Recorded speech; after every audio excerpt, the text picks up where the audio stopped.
Com esse recente ataque dos Estados Unidos ao Irã, eu pensei, por que não falar agora a respeito dos ciclos de mercado? Tornou-se cada vez mais importante para o investidor entender os ciclos de mercado, algo que eu aprofundo ainda mais no nosso treinamento Formação Bira Invest, lá da comunidade FMI. Mas aqui, eu quero te dar aqui as noções gerais, para que você entenda aonde nós estamos, porque para onde a gente vai, ninguém sabe. Vem comigo. Salve, salve, investidores! Como é que vocês estão? E hoje, a preocupação do mundo é uma escalada do conflito no Oriente Médio, já que os Estados Unidos confirmaram um ataque ao Irã. E qual que é o temor hoje? Mais falado e que realmente pode gerar muito problema. Não a Terceira Guerra Mundial, isso aí é muito remoto. Mas o bloqueio do Estreito de Hormuz, dominado pelo Irã. Isso representaria uma escassez de petróleo enorme. Então o mercado deve acabar fazendo o quê? Fazendo o petróleo disparar. Isso gera preocupação de inflação. É claro que algumas empresas vão se beneficiar desse cenário. Por exemplo, Petrobras e PetroRio, especialmente a PetroRio, já que a Petrobras não adota mais a política de paridade internacional de preço. E o petróleo já vem reagindo nesse sentido, já vem reagindo, como a gente percebe aqui nessa evolução de preços. Quando o petróleo chegou aqui a encostar, inclusive, os US$ 58 o barril e agora está aqui em cima. E a coisa pode piorar ainda mais em termos de preço. E aqui eu já quero te trazer uma lição muito importante. A extrema dificuldade de você tentar se posicionar com base em um evento geopolítico. Ah não, porque agora o petróleo vai subir, eu vou colocar todo o meu dinheiro em petróleo. Se fosse fácil assim, toma cuidado, porque o mercado ele já antecipa o mais rápido possível uma informação pública. E ele precifica simples boato, não o fato. Por isso é muito dificultoso a gente conseguir se posicionar bem com esses eventos geopolíticos. O que quer dizer com isso? Ainda que não ocorra de fato esse bloqueio pelo Irã, o mercado já vai colocar isso no preço agora. E aí você vai entrar tarde demais, e aí se, por exemplo, não se confirmar esse evento que o mercado está precificando, o mercado cai, desaba e você perde dinheiro. Então é muito difícil. Por isso, você precisa entender o seguinte: ou você se posiciona previamente aos eventos cisne negro, de uma maneira estratégica, ou vai ser tarde demais. Durante a adversidade, é tarde demais para ser cauteloso. Aí eu peguei aqui, num outro contexto do setor imobiliário, mas achei interessante essa postagem aqui do Guizanin, exatamente isso aqui que acontece. Selic a 13%, vamos esperar para financiar um imóvel de 500 mil. Selic a 15%. Vamos esperar aqui, ó. Imóvel subiu de 500 para 520. Aí se ele cai para 10, está 700 mil. No final você não ganha nada. Claro que nesse cenário de juro muito alto, quem que ganha dinheiro? Quem consegue comprar barato à vista. Mas dependendo de financiamento, não há saída. Isso demonstra muito bem o fator psicológico de supor que você pode se posicionar nos melhores momentos, de que a realidade é muito simples, etc e tal. Não é assim. Diante desse contexto, eu quero falar a respeito dos ciclos econômicos, especialmente aqui voltado para o mercado, por isso ciclos de mercado. A ideia foi tirada desse livro do Howard Marks, Dominando o Ciclo de Mercado. E aqui, por mais que ele seja um pouco prolixo nesse livro, a ideia principal é, por conta principalmente da psicologia humana, os mercados e as economias se movem em ciclos. Ciclos de baixa e ciclos de alta. Como se você estivesse enxergando ondulações, em que, num ciclo de alta, você está nesse movimento ascendente. No ciclo de baixo, você está aqui embaixo, que seria o fundo do poço, e depois retornamos para uma ascendente. A alta do mercado ou a expansão das economias não ocorre em linha reta, mas desse jeito aqui, em ciclos. E a ideia central do livro é: você não consegue prever o futuro, porque o futuro é muito aleatório. E por definição, não existe 100% de probabilidade para eventos futuros, só para eventos passados. Então cuidado ao tentar prever o futuro. Mas o que você pode fazer é entender minimamente o que está acontecendo à sua volta, o seu ambiente. Isso você pode fazer através de alguns sinais para verificar se nós estamos num ciclo de baixa ou se nós estamos num ciclo de alta. E a depender do momento, a gente vai se posicionar de determinada maneira. Isso, é claro, para aqueles investidores que seguem pela filosofia do market timing, que são mais engajados, são investidores que querem superar o mercado, que querem acompanhar os ciclos. Por quê? Para investidores que não são tão engajados, que querem investir de forma mais passiva, entender o ciclo de mercado não importa tanto. Por quê? Porque daí entra a teoria do portfólio permanente, que acaba sendo a melhor aplicável para o investidor mais passivo, que não quer ficar acompanhando o mercado, que quer ter uma carteira mais estável. E como que ele faz isso? Já falei sobre isso algumas vezes, mas é basicamente dividindo a carteira dele em 4 partes, em que 25% será ações,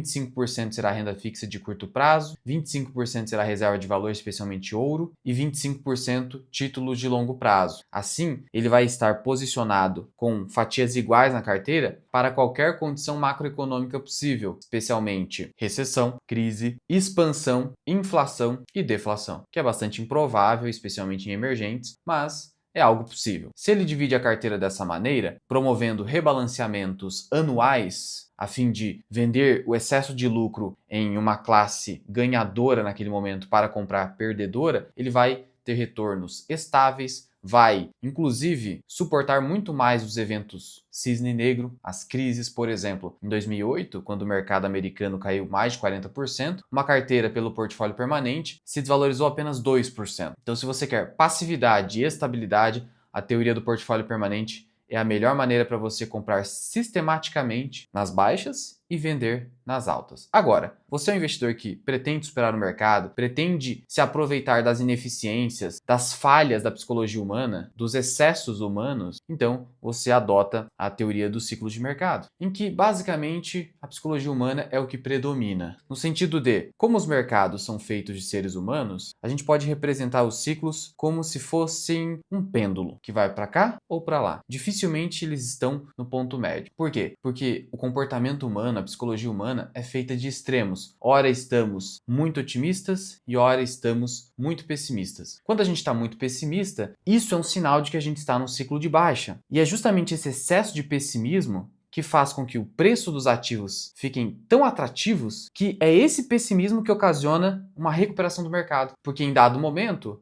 aqueles que identificarem um excesso de pessimismo vão entender o seguinte: olha, não faz sentido isso aqui. O risco se tornou tão baixo que eu vou comprar um ativo e vou ter um retorno integral do meu capital em pouquíssimo tempo. Então, meu risco caiu demais. As pessoas estão exagerando. E é isso que ocasiona a recuperação do mercado para um ciclo de alta futuro. Da mesma forma, quando a gente está muito otimista, é essa ideia de que agora é diferente, tudo vai subir ao infinito e além, que ocasiona o quê? A falta de cautela, a falta de aversão a risco, e isso ocasiona um ciclo de baixa. Porque as pessoas que perceberem isso vão começar a vender, o pânico vai se instalar e aí o mercado volta para o outro lado. Então é assim que funciona. Assim como o pêndulo de Schopenhauer, em que a gente está fadado a estar ou no tédio ou no prazer, isso também acontece nos mercados. E é por isso que eles andam em ciclos. É claro, aqui quando a gente está falando de ciclos, isso só funciona quando você está no barco certo. É claro, isso a gente está falando de Estados Unidos, economias mais sólidas, até mesmo o Brasil dá para a gente adotar isso aqui. E dá mesmo, por mais que você seja muito pessimista. O que não dá para você adotar é pensar que vai haver ciclos de mercado na Venezuela, em países que não há esperança. Porque se você estiver no barco errado,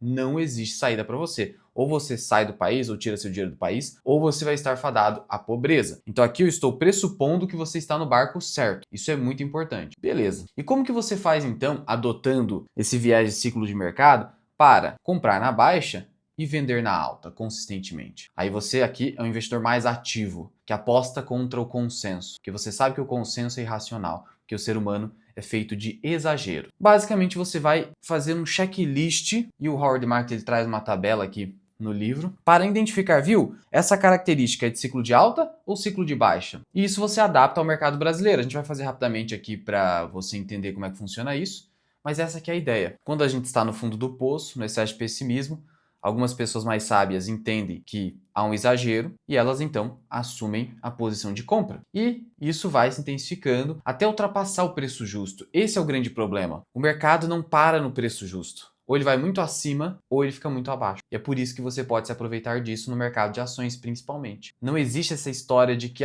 está no preço justo, múltiplo justo. Isso é meramente teórico. Isso é meramente hipotético. Isso não acontece de fato. Então, quando você sabe disso, que basicamente é psicologia humana, você entende como se beneficiar dessas ineficiências. E aí você entende qual o melhor momento de comprar e qual o melhor momento para vender. Essa é a filosofia do Howard Marks, que é adotada pelo Warren Buffett. Claramente ele adota esse mesmo comportamento. Recentemente, ele fez venda de uma grande parte das suas ações porque ele entendeu que havia muito otimismo nas ações. Então, quando o Warren Buffett fala para você comprar ao som dos canhões e vender ao som dos violinos, ele está dizendo o seguinte: ciclo, aposte contra o ciclo. Haja de forma contrária, isso é muito difícil. difícil, porque quando você vê todo mundo ganhando e você tá de fora, isso é muito doloroso. Você se sente um idiota. Então você ser um investidor consciente, racional e conservador, investidor cético, é difícil porque você tem que ir contra a manada e ficar de fora do baile, do boom. Isso é bastante difícil. É um exercício diário, mas é importante que você entenda, para você ter isso como meta, se você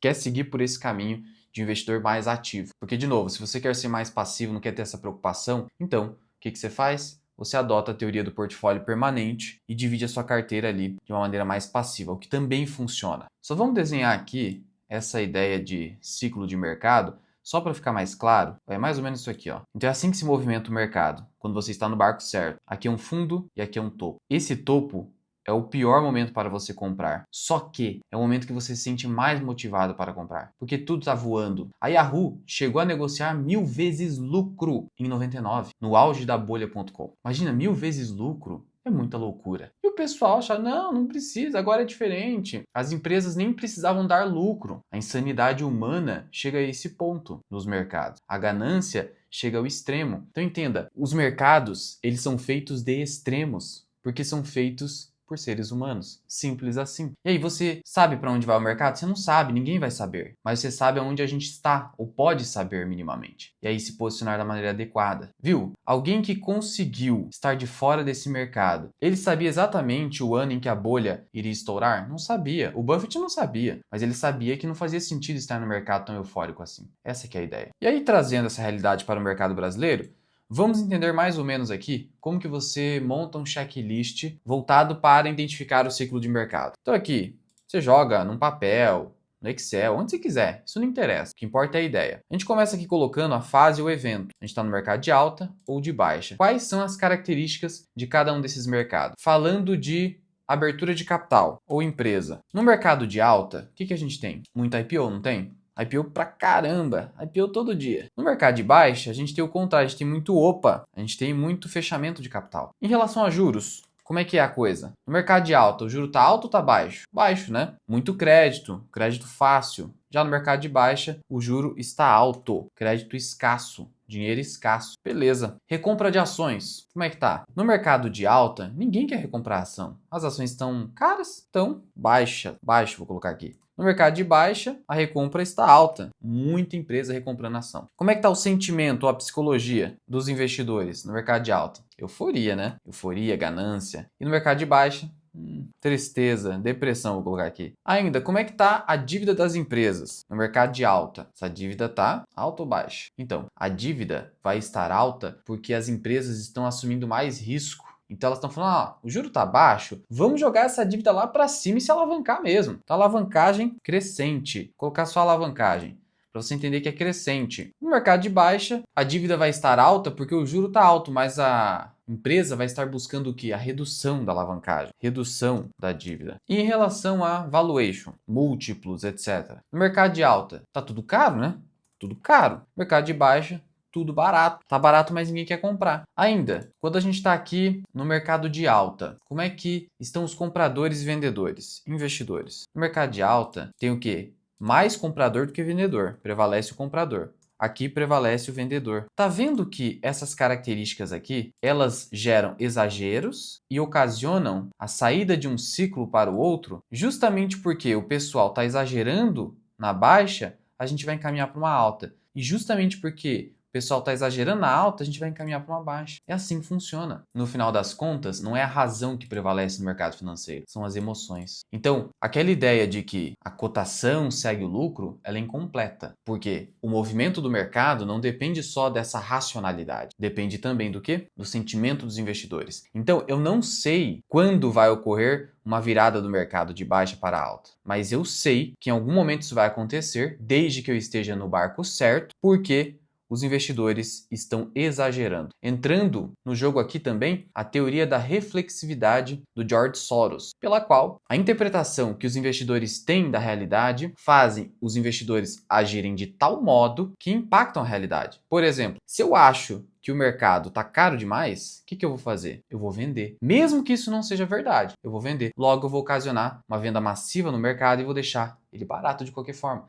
Então, os investidores, de acordo com a percepção que eles têm da realidade, eles transformam a realidade. E se eles exagerarem demais, como costuma acontecer, aí as coisas vão ter que se ajustar de alguma forma. Então é assim que funciona. Lembrando que eu fiz, olha só, um vídeo para os membros da comunidade FMI e do canal, falando em que momento nós estamos na economia brasileira, trazendo vários dados nesse vídeo aqui, está disponível para os membros. Veja que na comunidade FMI eu trago esses vídeos e, além de tudo, aqui em conteúdos, eu tenho o meu treinamento Formação Mirar Investing, além do método dividendo permanente e outra, planilha para escolher ações e fundos imobiliários e, principalmente, olha a minha planilha aqui de preço teto de ações e fundos imobiliários. Mais de 50 ativos aqui. Tudo isso disponível para os membros da comunidade FMI. Se quiser conhecer, o link está aqui embaixo. Agora vamos aqui aos últimos comentários do YouTube. O arroz e feijão do Warren é infalível. Compre boas empresas a bons preços, venda aos sons dos violinos e seja ganancioso quando a maioria está com medo. É a ideia de ciclos de mercado, cara. Basicamente, a gente é defensivo, conservador e cético quando o mercado está na alta. Euforia, agora é diferente, vai continuar subindo, não precisa exigir tanto prêmio de risco, ao mesmo tempo em que a gente deve ser agressivo, arrojado, ambicioso, não vou dizer ganancioso, mas pode ser também, quando o mercado tá, pelo amor de Deus, é o fim do mundo, já era, não tem mais volta. É assim que funciona. Por quê? Porque as emoções são mais fortes. Aí a gente poderia se alongar muito nisso aqui. O sistema 1 da mente, que é o sistema intuitivo e racional, ele prevalece. Ele é mais rápido, já o sistema racional, ele é lento, custoso. Aí a gente poderia se alongar aqui. Corretoras e grandes bancos indicam compra-venda, notícias boas, ruins o tempo todo. Tudo isso parece um jogo de cartas marcadas. É raro, mas acontece sempre. Cara, a verdade é que nem eles sabem o que estão fazendo. Se soubessem, crises como a crise do subprime com a quebra do Lehman Brothers não aconteceria. Você esqueceu que de 2020 para cá a Vale recomprou várias ações. Sim? Recomprou e continua recomprando. Eu até citei que hoje o foco da Vale é recompra de ações, ao invés da distribuição extraordinária de dividendos. E aqui em cima eu vou deixar um vídeo top, que ninguém vai assistir, mas você tem que assistir, porque você está assistindo esse vídeo aqui, sobre a estratégia Barbell do gênio do mercado Nassim Taleb. Corre lá.